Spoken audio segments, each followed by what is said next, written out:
Langit Jakarta siang itu tampak begitu terik. Jalanan ramai dengan kendaraan yang berlomba-lomba menembus kemacetan, seperti biasanya.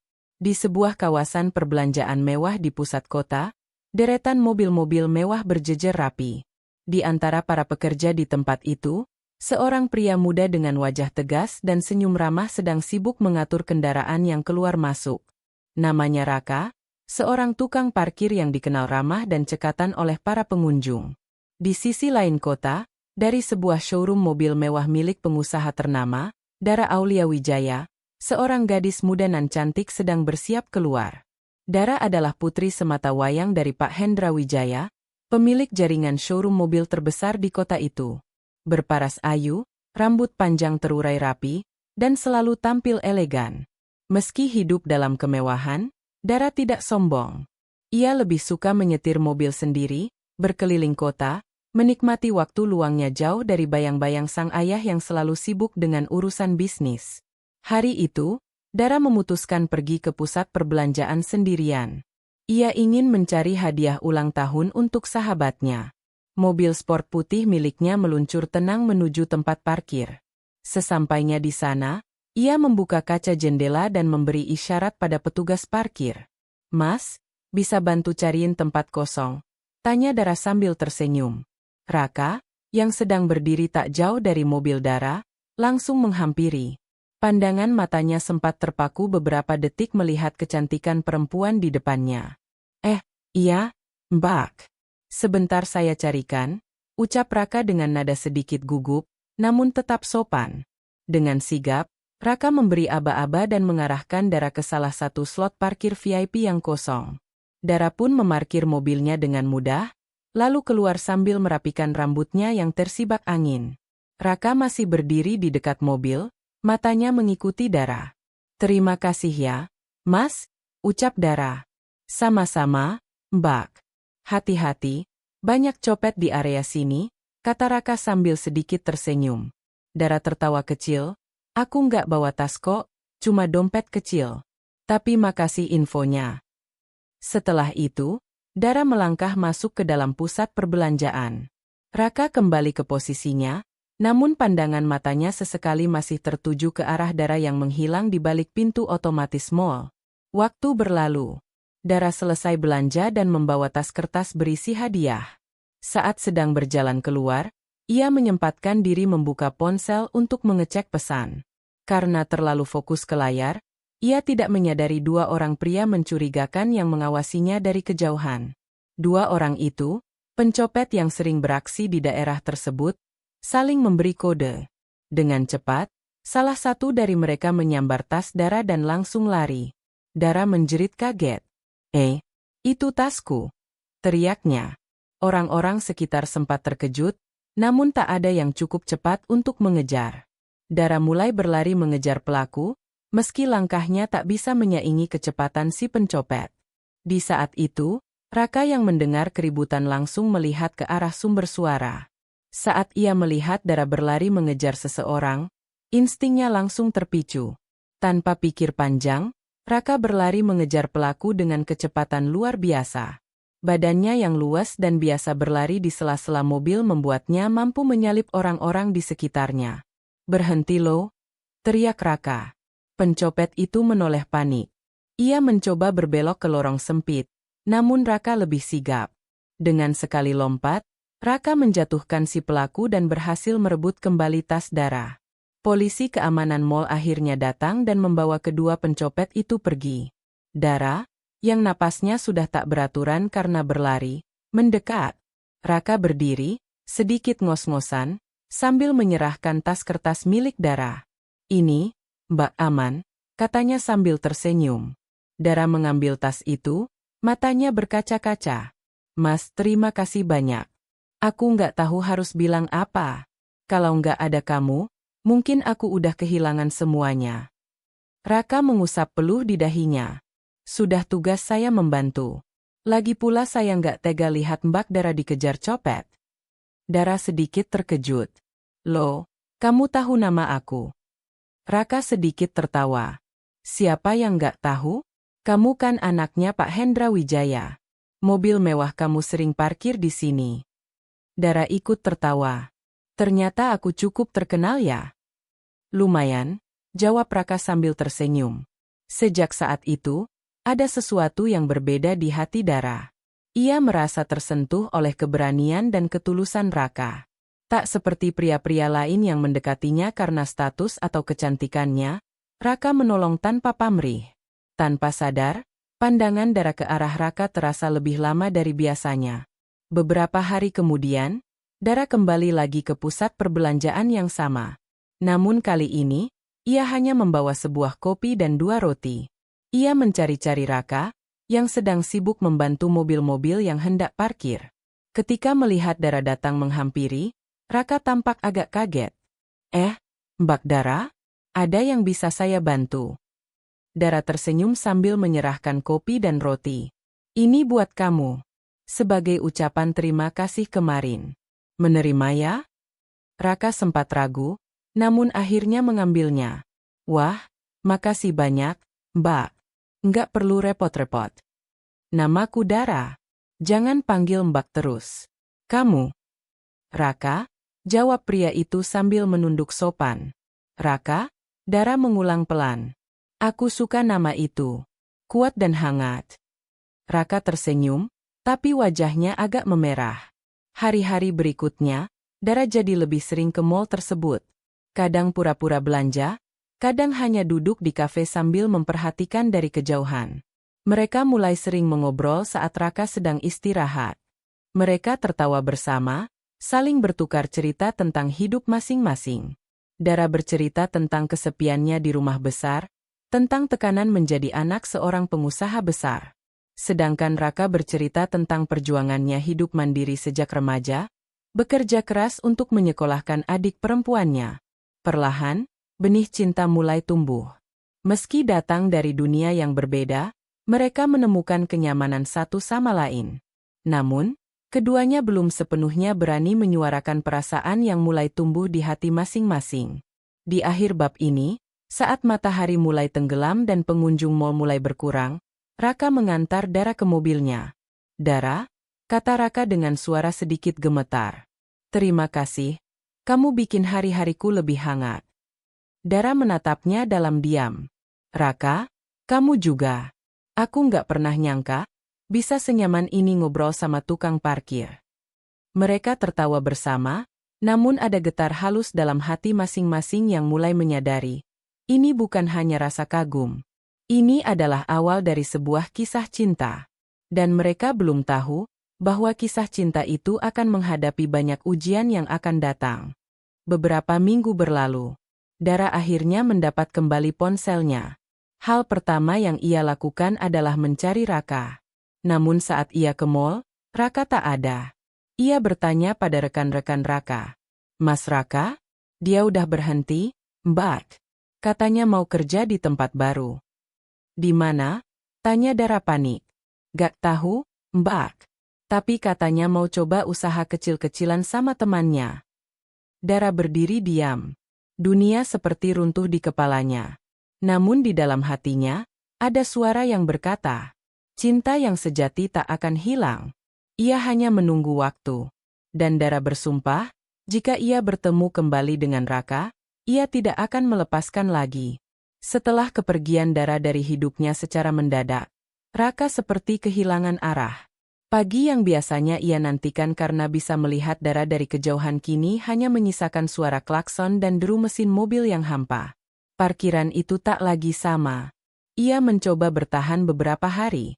Namun tatapan sinis dari rekan kerja, bisik-bisik yang menyebutnya, cari muka sama anak bos, serta bayang-bayang amarah Pak Hendra membuatnya tak nyaman. Akhirnya, dengan satu keputusan bulat, Raka mengundurkan diri dari pekerjaannya. Ia pulang ke kontrakan sederhana, menatap langit-langit kamar bersama Rani, adiknya. Abang gak mau lari, Ran, ucap Raka malam itu. Tapi abang juga gak mau terjebak jadi orang kecil selamanya. Rani menatap kakaknya. Jadi abang mau apa? Aku mau buka usaha. Kecil dulu. Jual kopi pinggir jalan? Mungkin. Rani diam sejenak. Kalau abang yakin, aku ikut bantu. Kita mulai dari bawah. 2 minggu kemudian, sebuah gerobak kopi sederhana berdiri di sudut gang dekat kampus swasta. Nama di papan kayu kecil, Kopi Raka.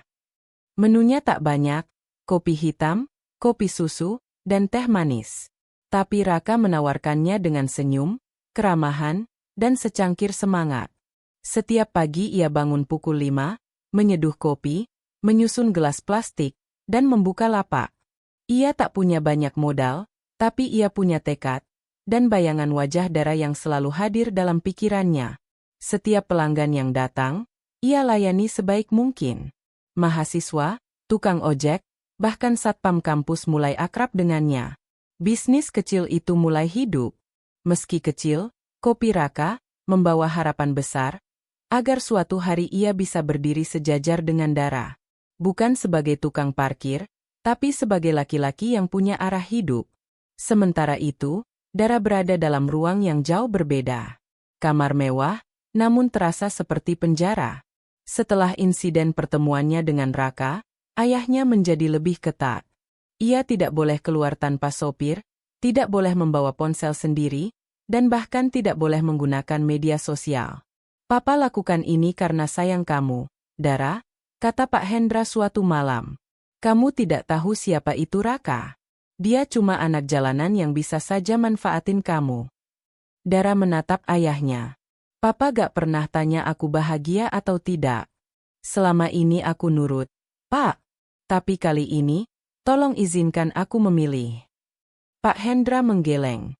"Kamu masih terlalu muda untuk tahu mana yang terbaik. Papa sudah atur semua." Air mata Dara jatuh, bukan karena marah, tapi karena lelah menjadi boneka. Suatu malam, Dara akhirnya berhasil menghubungi Tania dari laptopnya, lewat akun email lama yang tak diketahui ayahnya. "Tan, aku perlu bantuanmu. Cari tahu di mana Raka sekarang. Aku harus ketemu dia." Tania, yang sudah tahu perjuangan sahabatnya, segera bertindak. Ia mengunjungi mal tempat Raka bekerja dulu dan bertanya-tanya.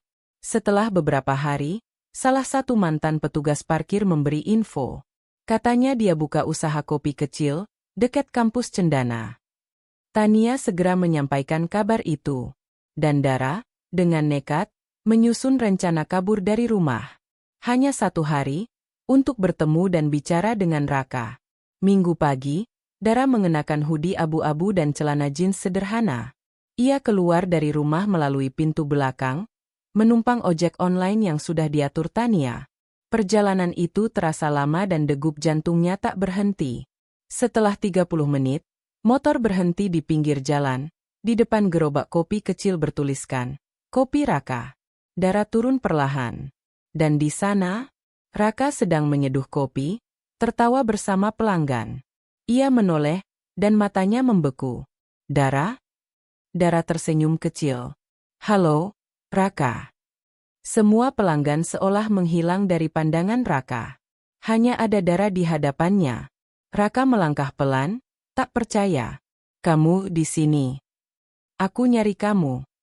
Tanpa kata lagi, mereka berdua berdiri saling menatap, dan akhirnya, saling memeluk. Mereka duduk di bangku kecil samping gerobak. Raka menuangkan kopi susu ke gelas Dara. "Maaf aku pergi waktu itu," kata Dara. "Aku tahu kamu dipaksa. Tapi aku gak nyangka kita bisa ketemu lagi," ucap Raka. Dara menatapnya. "Aku gak mau hidup tanpa pilihan. Dan aku pilih kamu." Raka tertunduk. "Tapi aku bukan siapa-siapa. Cuma jual kopi pinggir jalan." Dara menggenggam tangannya. "Tapi kamu punya mimpi, Kak. Dan aku percaya itu cukup." Suasana jadi hening. Hanya suara kendaraan lewat dan aroma kopi panas yang menemani. Apa yang tidak diketahui mereka adalah, salah satu pelanggan yang sedang duduk diam di pojok adalah orang suruhan Pak Hendra. Saat Dara kembali ke rumah malam itu, ia sudah ditunggu. "Papa tahu kamu pergi. Aku cuma mau bicara sama Raka." "Berarti kamu memang keras kepala?" ujar Pak Hendra dengan nada tinggi. "Mulai sekarang, kamu homeschooling. Gak usah keluar rumah." Dara hanya bisa menangis dalam diam. Tapi di dalam dirinya, tekad itu mulai menyala. Kalau dunia ini terlalu kecil untuk pilihan, maka aku akan membesarkan jalanku sendiri. Beberapa hari setelah pertemuan mereka, Raka menulis sesuatu. Bukan untuk dikirim, tapi untuk dikenang. Untuk Dara, kamu datang ke hidupku seperti cahaya dalam lorong gelap. Aku tidak tahu apakah kita akan terus bersama, atau akan terpisah lagi. Tapi selama aku hidup, aku akan terus berjuang. Agar suatu hari, aku bisa memperkenalkan diriku pada ayahmu, bukan sebagai tukang parkir, tapi sebagai pria yang pantas mendampingimu. Raka melipat kertas itu dan menyimpannya dalam kotak kayu kecil. Usahanya masih kecil, tapi hatinya besar. Dan cinta yang ia miliki tak pernah main-main. Semenjak kejadian itu, Dara dan Raka seperti dua bintang yang kian mendekat di langit yang semula asing. Dara yang biasanya hanya terlibat dalam dunia gemerlap dan penuh kemewahan, mulai sering mencari alasan untuk mampir ke mall tempat Raka bekerja. Kadang ia membeli kopi dan roti seperti biasa, kadang hanya untuk duduk dan berbincang dengan Raka saat jam istirahat siang. Hari-hari berlalu dengan obrolan ringan yang hangat. Namun tanpa mereka sadari, dunia mereka yang sangat berbeda mulai menyadarkan bahwa hubungan ini tidak akan mudah. Dara belum pernah menceritakan pertemuan dan kedekatannya dengan Raka kepada siapapun, bahkan kepada sahabat dekatnya, Tania. Baginya, Raka adalah ruang rahasia yang ingin ia jaga sendiri. Ada semacam keindahan ketika sesuatu tidak perlu diumbar ke dunia. Tapi menyimpan terlalu lama kadang menimbulkan keraguan. Sementara itu, Raka pun sadar bahwa kedekatannya dengan Dara pasti akan menimbulkan masalah. Ia bukan siapa-siapa. Hanya tukang parkir. Ia bahkan tak punya ijazah kuliah, rumah pun masih kontrakan kecil bersama adik perempuannya, Rani, yang masih SMA. Namun, hati tidak bisa dibohongi. Ada getar yang selalu hadir setiap melihat senyum Dara. Dan setiap malam, bayangan wajah Dara selalu hadir mengusik tidurnya. Dara belum pernah menceritakan pertemuan dan kedekatannya dengan Raka kepada siapapun, bahkan kepada sahabat dekatnya, Tania. Baginya, Raka adalah ruang rahasia yang ingin ia jaga sendiri. Ada semacam keindahan ketika sesuatu tidak perlu diumbar ke dunia. Tapi menyimpan terlalu lama kadang menimbulkan keraguan. Sementara itu, Raka pun sadar bahwa kedekatannya dengan Dara pasti akan menimbulkan masalah. Ia bukan siapa-siapa. Hanya tukang parkir. Ia bahkan tak punya ijazah kuliah, rumah pun masih kontrakan kecil bersama adik perempuannya, Rani, yang masih SMA. Namun, hati tidak bisa dibohongi. Ada getar yang selalu hadir setiap melihat senyum Dara. Dan setiap malam, bayangan wajah Dara selalu hadir mengusik tidurnya. Dua dunia lain bernama rumah besar. Suatu malam, di ruang makan yang besar dan dingin, Dara makan malam bersama ayahnya, Pak Hendra. Sang ayah, seperti biasa, membaca laporan bisnis sambil makan. Dara, kamu kemarin katanya ke Pacific Mall? Tanya Pak Hendra tanpa menoleh. Iya, cari hadiah ulang tahun buat Tania. Jawab Dara tenang. Pak Hendra mengangguk, lalu berkata, besok temani Papa makan malam dengan Pak Rudi, pemilik jaringan mobil dari Bandung. Dia punya anak laki-laki yang seumuran kamu, lulusan luar negeri juga. Dara langsung berhenti mengunyah. Aku nggak suka dijodoh-jodohin. Pak, jawabnya pelan namun tegas. Pak Hendra mendengus. Papa nggak menjodohkan. Hanya makan malam biasa. Tapi kamu juga harus mulai pikirkan masa depan. Jangan terlalu asik sendiri. Dara diam. Ia tahu argumen tidak akan mengubah keputusan ayahnya. Di rumah sebesar itu, Dara merasa sendiri. Tak ada ruang untuk jadi dirinya sendiri. Semuanya sudah ditentukan, bagaimana ia berpakaian, kemana ia pergi, siapa yang ia temui. Satu-satunya tempat di mana ia bisa merasa bebas, adalah di area parkir tempat Raka berada. Hari Sabtu malam, udara kota mulai sejuk. Dara mengirim pesan ke Raka. Masih di parkiran. Raka membalas cepat. Iya. 10 menit lagi istirahat. Temani aku makan malam? Warung kaki 5 aja. Raka sempat ragu, tapi membalas. Tunggu di pojokan parkir basement. Ya. Malam itu, mereka duduk di bangku plastik di warung tenda dekat stasiun. Menunya sederhana, nasi goreng, sate ayam, dan es teh. Tapi bagi Dara, malam itu lebih nikmat dari semua hidangan mahal yang pernah ia santap di restoran berbintang. Gak nyangka ya, anak pengusaha bisa duduk di sini, canda Raka sambil tertawa kecil. Dara tersenyum. Aku lebih suka tempat seperti ini. Gak perlu jaga image, gak perlu pakai heels. Raka menatap Dara. Tapi, kamu sadarkan, hubungan kita itu kayak dua garis yang jalan di rel berbeda. Dara terdiam. Tapi ia menatap mata Raka dengan yakin. Aku gak butuh dunia yang mewah, Kak.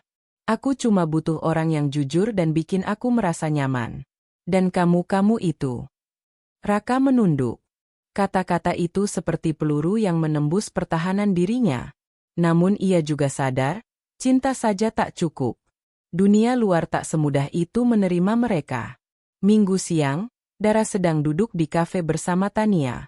Ia tak bisa lagi menyimpan rahasia. Aku lagi dekat sama cowok. Tania melongo. Siapa? Jangan-jangan si Reza anak pengusaha alat berat itu. Dara menggeleng. Namanya Raka. Tukang parkir di Pacific Mall. Tania membelalakkan mata. Tukang parkir? Kamu serius? Serius. Dia baik, jujur, dan menyelamatkanku dari pencopet waktu itu. Dari situ semuanya mulai berubah. Tania terdiam lama. Ia menarik napas, lalu berkata, aku nggak menentang pilihan kamu, Dar. Tapi kamu sadarkan ini bakal rumit? Dunia kamu dan dia terlalu beda. Aku tahu. Tapi aku udah jatuh hati. Tan. Tania mengangguk pelan. Kalau kamu yakin, aku dukung. Tapi kamu harus siap sama semua risikonya. Raka sendiri punya masa lalu yang membuatnya ragu untuk melangkah lebih jauh. Ibunya meninggal ketika ia masih belia, ayahnya pergi entah kemana. Sejak usia 17, ia sudah bekerja serabutan untuk menghidupi diri dan Rani. Suatu malam, Rani memergoki Raka tersenyum sendiri di kamar. Abang jatuh cinta ya? Goda Rani. Raka tertawa. Masa sih ketahuan? Jatuh cinta sama siapa? Mbak-mbak mall? Lebih dari itu. Anak bos showroom mobil. Rani tercengang. Gila. Abang nekat amat. Terus, dia tahu abang siapa? Tahu. Tapi dia tetap mau dekat. Rani mengangguk. Kalau abang bahagia, aku dukung. Tapi hati-hati ya, bang. Jangan sampai patah karena langit terlalu tinggi. Suatu siang, Pak Hendra memutuskan untuk mengecek showroom cabangnya di Pacific Mall. Ia turun ke parkiran bersama salah satu stafnya, dan melihat sebuah pemandangan mengejutkan. Dara sedang tertawa bersama seorang tukang parkir. Pandangan Pak Hendra mengeras. Dara? Suaranya keras, membuat Raka dan Dara tersentak. Apa yang kamu lakukan di sini? Dara berdiri, kaget. Pak, ini Raka, dia temanku. Teman. Pak Hendra menatap tajam ke arah Raka. Kamu pikir bisa main-main dengan anak saya? Pak, saya gak. Cukup. Bentak Pak Hendra. Mulai sekarang jauhi anak saya. Kalau tidak, saya pastikan kamu gak bisa kerja di kota ini lagi. Raka menunduk, hatinya hancur. Sementara Dara mengejar ayahnya yang sudah berjalan pergi dengan amarah. Setelah kejadian itu, Dara dilarang keluar rumah. Semua akses komunikasinya dibatasi. Ponsel disita sementara, mobil dijaga sopir keluarga. Ia dikurung dalam dunia emas yang kini terasa seperti penjara. Sementara itu, Raka tak lagi melihat Dara di parkiran. Ia duduk di kursi plastik di pojok basement, tempat biasa mereka berbincang, tapi yang datang hanya angin kosong dan kenangan. Raka mulai menulis surat. Ia tak tahu harus mengirim kemana. Tapi ia tulis semua isi hatinya. Dara, aku gak tahu apa kita akan bertemu lagi. Tapi yang aku tahu, kamu telah mengubah caraku melihat hidup. Kamu membuatku percaya bahwa cinta bisa melampaui status dan harta. Kalau takdir mengizinkan, kita akan bertemu lagi. Aku akan terus bekerja keras, Sampai suatu hari aku bisa berdiri sejajar denganmu, bukan di bawah, bukan di samping, tapi di sampingmu sebagai laki-laki yang layak. Dara tidak pernah menyangka, satu pertemuan dengan Raka bisa membuat seluruh hidupnya berubah drastis. Setelah aksi nekatnya kabur dari rumah untuk bertemu Raka, rumah mewah keluarga Wijaya berubah menjadi penjara berdinding marmer. Ia tak lagi diperbolehkan keluar rumah tanpa pengawasan. Bahkan sopir pribadi dan Art diperintahkan untuk melapor jika Dara melakukan gerakan mencurigakan. Setiap malam, Dara duduk di depan jendela kamarnya yang megah, memandangi lampu-lampu kota yang berkedip di kejauhan. Di balik kilauan itu, ada satu cahaya yang selalu ia cari, Raka. Dan dalam diam, ia menuliskan surat yang tak tahu kepada siapa akan ia kirim. Aku tak butuh dunia ini jika aku tak bisa memilih jalanku sendiri. Aku tak ingin hidup dikelilingi emas, tapi hatiku dikurung. Aku ingin bebas untuk mencintai. Namun, Pak Hendra tak tinggal diam. Sejak insiden itu, ia menghubungi berbagai koneksi, termasuk aparat dan wartawan, untuk mencari tahu siapa sebenarnya Raka. Sementara itu, Raka menjalani hari-harinya dengan semangat yang tak pernah padam. Usaha kecilnya, Kopi Raka, mulai dikenal di kalangan mahasiswa. Ia memperbaiki gerobak, menambahkan varian kopi, dan bahkan membuat Instagram sederhana untuk mempromosikan dagangannya. Rani juga membantu, membuatkan stiker dan desain kemasan lucu agar menarik pembeli. Namun, di balik kemajuan kecil itu, badai mulai mendekat. Suatu hari, seorang pria parubaya dengan setelan rapi datang menghampiri gerobak Raka. Ia memperkenalkan diri sebagai perwakilan pemilik lahan. Kamu harus pindah minggu ini. Lahan ini akan disewa oleh pemilik baru yang ingin bangun kafe. Raka terdiam. Tapi saya sudah bayar sewa bulan ini. Saya bahkan minta izin ke RT sini. Saya hanya menjalankan perintah. Kalau kamu nggak pindah, kami akan paksa. Hari berikutnya, spanduk besar bertuliskan, Kedai Kopi Urban Premium, Opening Soon, mulai dipasang. Raka sadar, ini bukan sekadar soal bisnis. Ini adalah peringatan dari orang yang lebih besar. Mungkin, dari Pak Hendra sendiri. Di rumah, Dara akhirnya memberanikan diri untuk bicara. Pak, kenapa harus sampai sejahat itu? Kenapa Papa ganggu hidup orang lain hanya karena aku mencintainya? Pak Hendra tetap tenang di kursinya, membolak-balik koran. Kamu masih muda. Terlalu lugu untuk tahu mana cinta sejati dan mana rasa kasihan. Ini bukan kasihan, Pak. Ini cinta. Raka nggak pernah minta apapun dariku. Dia kerja keras. Dia punya prinsip. Lebih jujur dari banyak orang di lingkaran kita. Pak Hendra menatap anaknya dengan tajam. Kamu tahu berapa orang yang datang pada Papa demi hartamu? Kalau kamu jatuh pada orang salah, bukan cuma hidup kamu yang hancur, bisnis keluarga kita juga bisa runtuh. Jadi bagi Papa, harga cinta hanya setara dengan saham dan bisnis. Cinta tanpa masa depan itu cuma mimpi, Dara. Dara berdiri dan berkata lirih, aku akan buktikan bahwa mimpi itu bisa jadi kenyataan, walau tanpa restu Papa. Setelah terusir dari lokasi awal, Raka dan Rani membawa gerobak mereka ke pinggir jalan yang lebih kecil, di bawah jembatan layang. Tak seramai dulu, dan jauh lebih panas. Tapi semangat mereka tetap menyala. Hari pertama di tempat baru terasa berat. Pembeli sepi, udara berdebu, dan sering diusir satpam jalan. Tapi setiap malam, Raka menghapus keringat, menatap langit, dan membayangkan wajah Dara. Untuk kamu, Dara, aku tidak akan berhenti. Tapi tubuh manusia punya batas. Minggu ketiga, Raka jatuh pingsan saat mendorong gerobak pulang. Rani panik dan membawanya ke klinik terdekat. Diagnosa, kelelahan akut, dehidrasi, dan tekanan darah rendah. Di antara kesadarannya yang setengah hilang, Raka sempat mengigau. Dara, jangan pergi. Tania yang diam-diam terus memantau dari jauh akhirnya tak tahan. Ia mendatangi rumah Dara dan menyelipkan pesan melalui Art ke kamar Dara. Raka sakit. Dia kerja terlalu keras. Gerobaknya dipindahkan. Dia butuh kamu. Pesan itu membuat Dara menangis semalaman. Hari berikutnya, ia kembali menyusun rencana kabur, tapi kali ini, bukan untuk sekadar bertemu. Ia ingin pergi dari rumah. Dengan bantuan Tania, ia menyiapkan koper kecil, menyamar sebagai kurir, dan melarikan diri ke kontrakan Raka di pinggiran kota. Rani membuka pintu dengan panik ketika Dara tiba. "Mbak Dara, kok bisa ke sini? Aku nggak tahan lagi. Ran, aku mau tinggal di sini. Aku mau hidup sederhana, asalkan sama Raka." Rani ingin menolak, tapi melihat wajah Dara yang penuh luka dan kelelahan, ia hanya bisa menarik Dara masuk.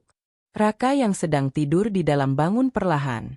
Matanya mengerjap, dan ketika melihat Dara berdiri di dekat ranjangnya, ia tak percaya. Ini mimpi." Dara tersenyum sambil memeluk Raka. "Aku bukan mimpi.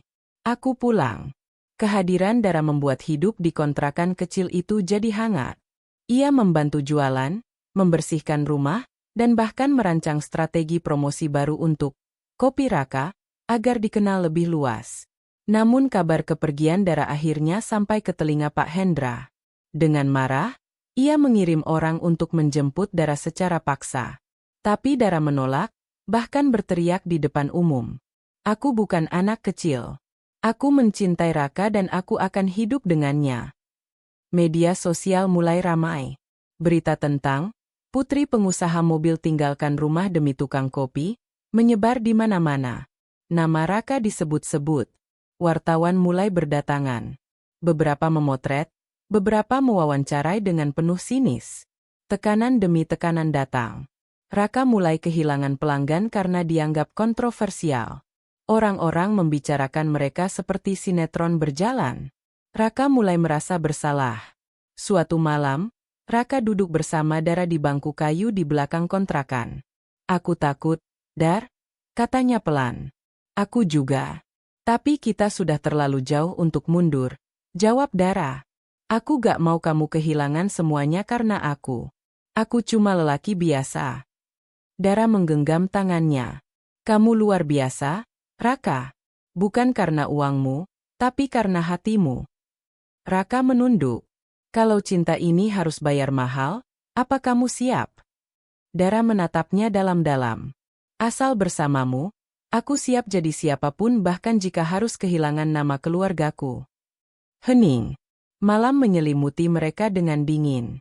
Tapi api di hati keduanya justru membara. Beberapa hari kemudian, Dara membuat keputusan besar. Ia menulis surat terbuka yang dipublikasikan lewat media sosial dan blog pribadinya yang dulu tidak aktif. "Aku Dara Aulia Wijaya, putri dari pengusaha mobil Hendra Wijaya. Tapi hari ini, aku tidak berbicara sebagai anak siapapun. Hari ini, aku berbicara sebagai seorang perempuan yang berhak mencintai, memilih, dan memperjuangkan hidupnya sendiri." Surat itu viral. Ribuan dukungan membanjiri kolom komentar. Banyak yang terinspirasi, banyak yang mencibir. Tapi satu hal yang pasti, cinta mereka bukan lagi rahasia. Angin malam menyusup pelan melalui celah jendela kamar Dara. Suara hujan yang turun dari langit Jakarta menyatu dengan suara hatinya yang gaduh. Ia memandangi layar ponsel yang kosong dari pesan baru. Sudah 3 hari Raka tak menghubunginya. 3 hari yang baginya terasa seperti selamanya. Di sisi lain kota, Raka duduk termenung di bengkel kecil miliknya. Tangan dan bajunya kotor karena oli, tapi pikirannya jauh lebih kusut dari sekadar noda minyak. Sejak usaha kecilnya mulai dikenal, banyak yang tertarik bekerja sama, tapi tidak semuanya jujur. Salah satu bengkel besar menawarkan kerjasama yang ternyata hanya akal-akalan untuk menjatuhkan reputasi bengkel Raka. Semua berjalan cepat.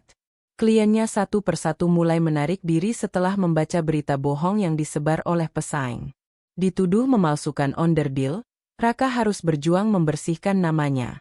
Ia ingin menghubungi Dara, menceritakan semua, tapi harga dirinya berkata lain.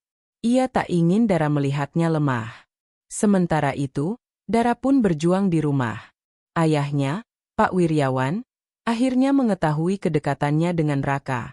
Amarah sang ayah meledak seperti petir di tengah badai. "Apa kamu tidak punya malu, Dara?" bentaknya pada suatu malam. Kamu anak pemilik showroom terbesar di kota ini. Bagaimana bisa kamu dekat dengan tukang parkir? Dara tidak tinggal diam. Ia tahu ini adalah saatnya bersuara. Ayah bisa hina dia sesuka hati. Tapi ayah belum kenal siapa Raka sebenarnya. Dia jujur, pekerja keras, dan punya mimpi. Lebih baik dari banyak pria berdasi yang cuma bisa pamer mobil mewah dan harta warisan. Tamparan dari ayahnya mendarat di pipi kirinya. Sakit. Tapi tak lebih menyakitkan dari kecewa yang selama ini ia pendam. Hari demi hari berjalan. Dara dan Raka terjebak dalam dunia mereka masing-masing.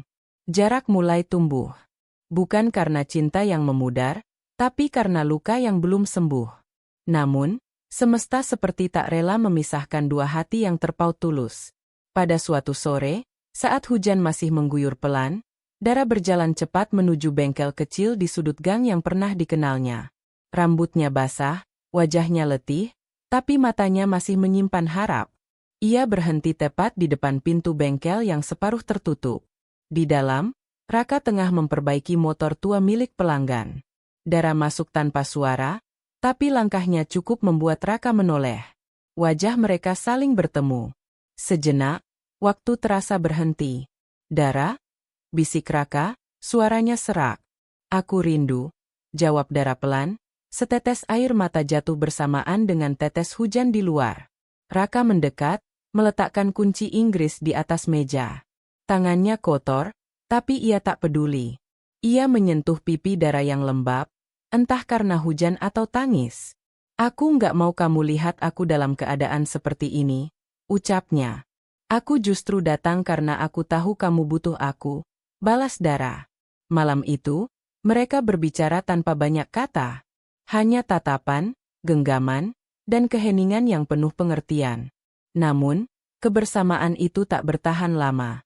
Ketika Dara pulang malam itu, ia mendapati ibunya sedang menunggu dengan koper di tangan. Kita akan ke Surabaya besok pagi, ujar sang ibu dingin. Untuk apa? Menjauhkanmu dari laki-laki yang hanya akan menghancurkan masa depanmu. Dara mencoba menolak. Tapi semuanya sudah diatur. Tiket sudah dibeli. Sekolah bisnis di luar kota menunggunya. Sebuah jalan yang disiapkan ayahnya agar ia lupa pada cinta yang dianggap memalukan. Malam terakhir sebelum keberangkatan, Dara mengirim pesan pada Raka. Aku akan pergi besok. Bukan karena aku ingin, tapi karena aku belum cukup kuat melawan semua ini. Tapi aku janji, cinta ini nggak akan padam. Tunggu aku, kalau kamu masih mau. Pesan itu dibaca Raka berkali-kali. Ia ingin membalas, tapi tak ada kata yang cukup. Yang bisa ia lakukan hanya menatap langit malam dari teras bengkel, berharap bintang-bintang membawa pesannya pada Dara. Langit pagi di Jakarta seolah mengerti kesedihan yang menyelimuti hati Raka. Mendung menggantung, seakan menahan tangis, tak rela menurunkan hujan. Raka berdiri di depan bengkel, memandangi jalan yang membawa Dara pergi pagi itu. Pesan terakhir Dara masih tersimpan di ponsel tuanya, tak pernah dihapus, dan selalu ia baca ulang sebelum tidur. Sementara itu, di Surabaya, Dara memulai babak baru dalam hidupnya, kuliah bisnis, tinggal bersama keluarga besar ibunya, dan menjalani hari-hari dalam dunia yang penuh tekanan dan ambisi. Namun di antara semua kesibukan itu, hanya satu yang konsisten memenuhi pikirannya, Raka. Hari-hari mereka tak lagi dipenuhi pertemuan atau pesan-pesan manis. Jarak, waktu, dan dunia yang berbeda mulai memisahkan mereka perlahan. Mereka masih saling mengirim pesan, namun tak sesering dulu. Kadang satu pesan Raka baru dibalas 2 hari kemudian oleh Dara, atau sebaliknya. Bukan karena tak peduli, tapi karena dunia mereka masing-masing mulai menyita segalanya. Suatu malam, Dara duduk di balkon rumahnya, menatap bintang yang sama yang mungkin sedang dipandangi Raka. Di tangannya, sebuah buku tulis dengan catatan harian sejak ia tiba di Surabaya. Di sana ia menuliskan rindu, gelisah, dan sesekali tangis yang ia tahan. Salah satu catatan berbunyi, Raka, kamu pernah bilang kita kuat meski dunia tak berpihak. Tapi kadang aku takut jika semua ini perlahan membuat kita lupa rasa yang dulu terasa hangat. Aku masih kamu, Tapi dunia ini dingin tanpamu. Sementara Raka pun sedang melalui perjuangan yang sama. Bengkel kecilnya terus ia pertahankan meski pelanggan mulai berkurang sejak gosip palsu beredar. Ia juga mulai ikut pelatihan mekanik gratis yang diadakan komunitas otomotif, berharap bisa terus meningkatkan diri. Tapi hatinya masih tertinggal pada Dara. Raka sesekali mencoba menghubungi Dara lewat telepon, tapi kadang panggilan itu hanya berujung pada suara mesin penjawab. Dan saat akhirnya Dara mengangkat, suaranya terdengar lelah, namun tetap hangat. "Maaf, Kak, aku baru selesai rapat tugas akhir.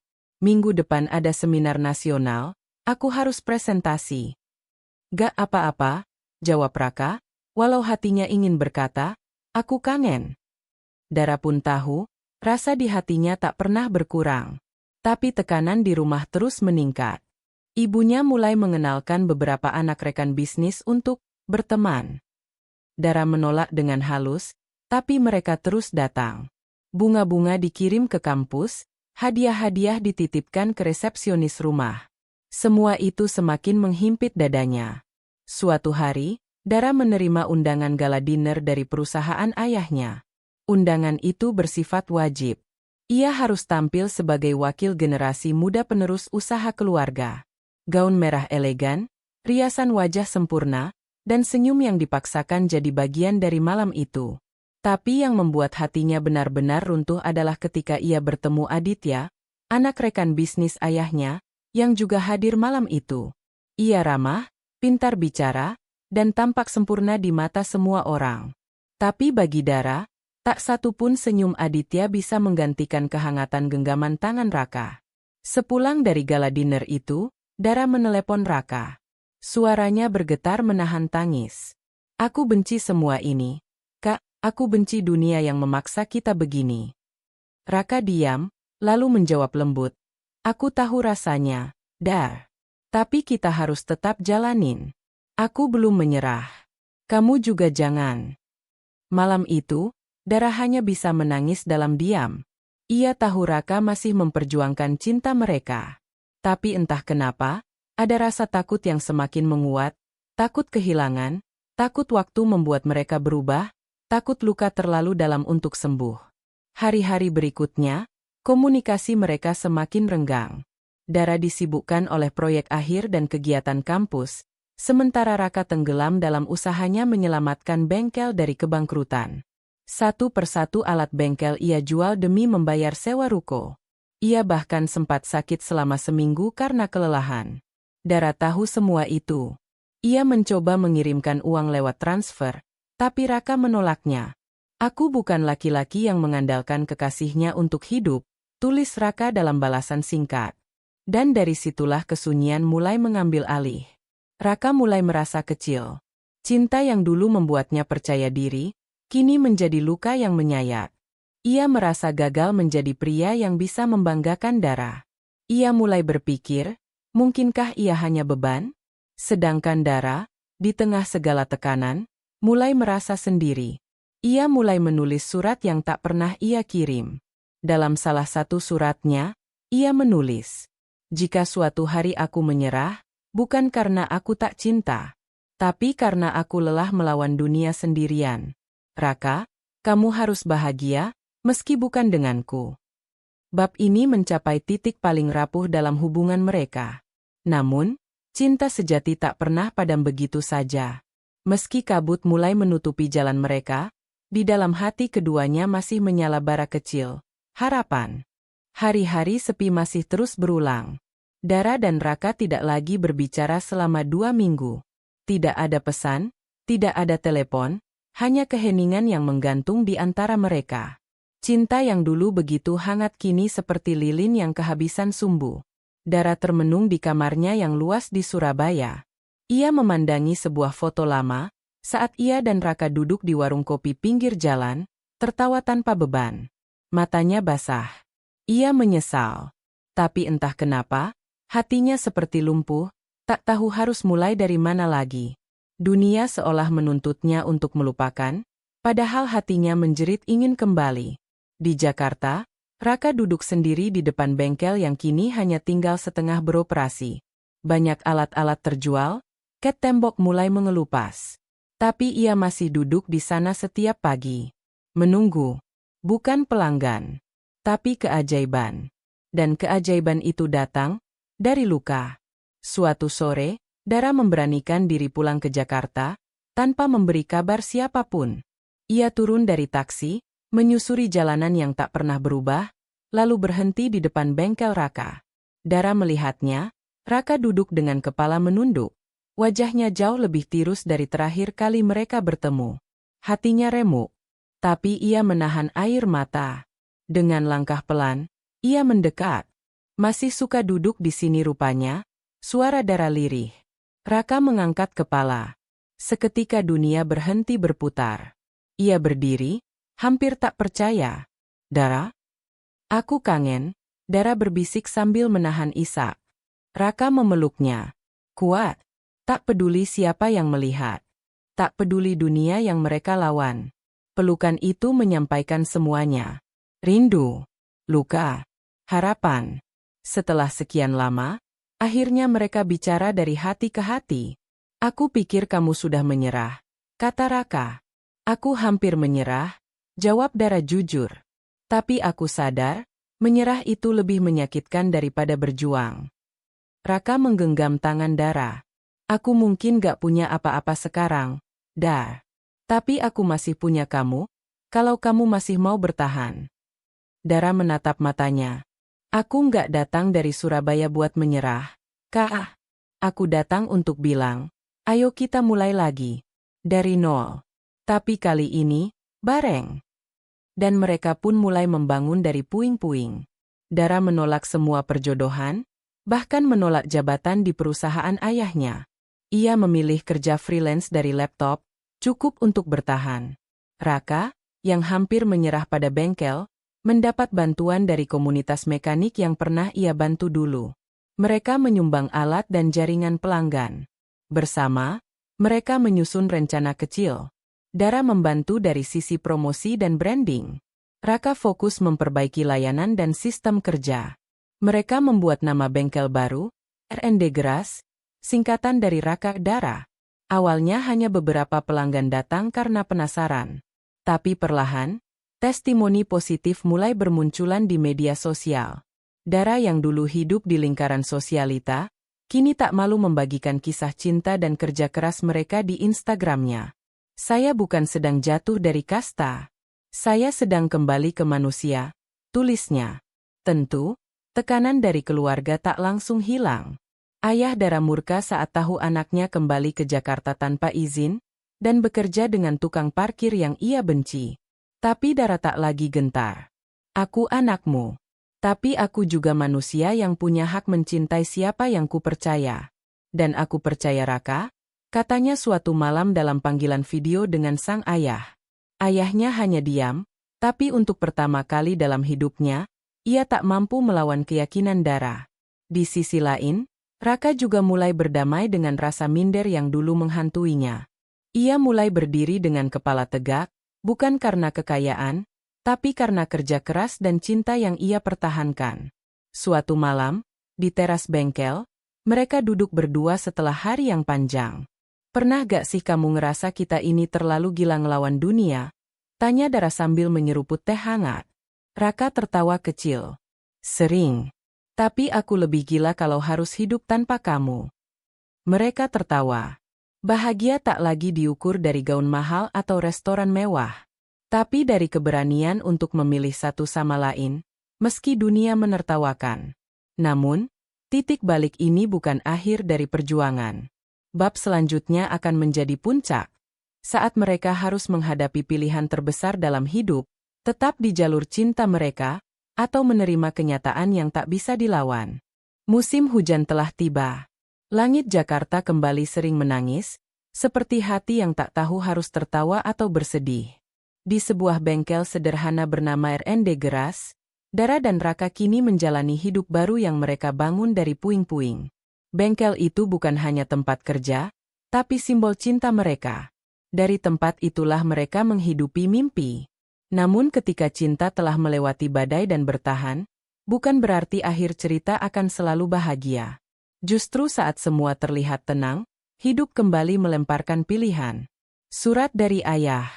Pagi itu, Dara menerima surat dari ayahnya. Bukan email, bukan pesan WhatsApp, tapi surat tertulis tangan. Langkah yang tak biasa dari sosok ayahnya yang modern dan kaku. Dara, jika kamu membaca ini, artinya aku memilih berbicara bukan sebagai pengusaha, tapi sebagai seorang ayah. Aku tidak bisa mengubah masa lalu, dan aku tahu aku telah gagal mengerti hatimu. Tapi aku punya satu permintaan terakhir. Temui aku, untuk bicara bukan sebagai anak dan orang tua, tapi sebagai dua orang yang sama-sama pernah tersakiti oleh dunia. Dara terpaku lama membaca surat itu. Raka, yang ada di dekatnya, langsung tahu isi surat itu tak biasa. Kamu mau pergi? Tanya Raka pelan. Dara mengangguk. Aku harus tahu. Ini mungkin kesempatan terakhirku bicara jujur dengannya. Dan hari itu pun datang. Dara terbang ke Surabaya. Tak membawa apapun kecuali keberanian. Ia ingin menyudahi luka yang menggantung bertahun-tahun antara ia dan ayahnya. Pertemuan terakhir. Di ruang kerja yang megah, ayah Dara berdiri memandang jendela. Ketika Dara masuk, mereka hanya saling pandang selama beberapa detik. Lalu, sang ayah bicara pelan. Kamu terlihat bahagia, tapi juga lelah. Ayah tahu bagaimana hidup kami sekarang. Aku tahu lebih dari yang kamu pikir. Ayahnya berjalan ke meja dan mengeluarkan satu dokumen. Ini, tawaran dari investor Jepang. Mereka tertarik pada konsep R&D Grass. Mereka pikir konsepmu bisa dikembangkan ke arah franchise nasional. Tapi syaratnya, kamu harus keluar dari operasional. Dan Raka tidak boleh jadi wajah utama. Mereka menganggap status sosial kalian terlalu rendah untuk ekspansi. Dara terdiam. Tangannya gemetar. Jadi maksud ayah, aku harus memilih antara mimpiku atau Raka? Bukan. Kamu harus memilih apakah kamu ingin bertahan di dunia kecil kalian, atau membawa visi kalian ke dunia yang lebih besar. Tapi tanpa Raka sebagai pusatnya. Air mata Dara menetes. Bukan karena kecewa, tapi karena luka lama terasa kembali menganga. Ia tahu dunia tidak adil. Tapi kali ini, ia tidak mau hanya jadi korban. Aku datang bukan untuk berdebat soal bisnis. Yah, aku datang untuk tahu satu hal. Kenapa ayah begitu ingin memisahkan aku dari Raka? Ayahnya menatapnya tajam. Lalu, ia duduk. Untuk pertama kali, raut wajahnya melembut. Karena aku dulu seperti Raka. Miskin. Idealis. Dan aku tahu rasanya berjuang sendirian. Tapi cinta tidak cukup untuk bertahan di dunia ini. Dara, kau butuh kekuatan. Dan aku hanya takut, kamu akan merasakan sakit yang sama. Dara terseduh. Ia memahami. Tapi ia juga tahu, cinta yang mereka punya bukanlah cinta tanpa rencana. Mereka berjuang, bukan berandai. Aku rela kehilangan segalanya, yah, tapi bukan kehilangan dia. Dan untuk pertama kalinya, ayahnya tak menjawab. Ia hanya mengangguk pelan, seolah lelah untuk terus melawan. Saat Dara kembali, ia membawa dua berita, satu bahagia, satu berat. Yang bahagia, bengkel mereka mendapat tawaran ekspansi. Yang berat, Raka tidak masuk dalam skema. Namun Raka, yang dulu mungkin akan marah, kini hanya tersenyum.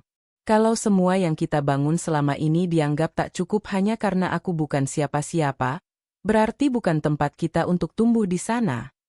Tapi, Kak, ini bisa jadi jalan untuk kita lebih maju. Raka menggenggam tangannya. Dara, aku nggak butuh jadi besar untuk merasa cukup. Aku cuma butuh kamu tetap di sisiku. Namun malam itu, Dara tidak bisa tidur. Ia memikirkan semua yang telah mereka lewati. Semua luka. Semua pengorbanan. Dan ia sadar, cinta bukan soal tetap bersama meski apapun. Tapi tentang memilih jalan yang akan membuat mereka tumbuh, meski jalannya berbeda. Seminggu kemudian, Dara datang ke bengkel saat Raka sedang bekerja. Ia membawa satu map dokumen. Dengan mata sembab, ia menyerahkan surat itu pada Raka. Aku tanda tangani perjanjian itu, tapi dengan syarat. kamu tetap jadi direktur operasional bengkel ini. Kalau mereka menolak, maka tawaran itu batal. Raka membaca dokumen itu, lalu menatap Dara. Kamu serius? Dara mengangguk. Kalau mereka benar-benar percaya pada visi kita, mereka akan menerima kita apa adanya. Bukan siapa kita di atas kertas, tapi siapa kita dalam perjuangan. Beberapa hari kemudian, jawaban datang, diterima. Investor Jepang itu justru tersentuh dengan keberanian mereka mempertahankan prinsip. Mereka menyetujui semua syarat Dara, dan bahkan menawarkan pendanaan untuk membuka 5 cabang R&D Geras di kota besar. 3 tahun setelah itu, R&D Geras menjadi salah satu bengkel independen paling inovatif di Indonesia. Mereka punya cabang di Surabaya, Bandung, Yogyakarta, dan Bali. Raka menjadi ikon pengusaha muda berbasis komunitas, sementara Dara menjadi inspirasi perempuan mandiri yang berani melawan sistem. Dan di sebuah pagi yang cerah, di cabang utama Jakarta, Raka melamar Dara. Bukan di restoran mewah, tapi di depan bengkel mereka, tempat cinta itu lahir, jatuh, dan bangkit. Dengan tangan gemetar, Raka mengeluarkan cincin sederhana. Dara, kita udah lawan dunia. Sekarang, aku cuma pengen kamu jadi rumahku. Dara menangis. Ia mengangguk. Dari dulu, kamu udah jadi rumahku, Kak. Dan begitulah cinta mereka berakhir.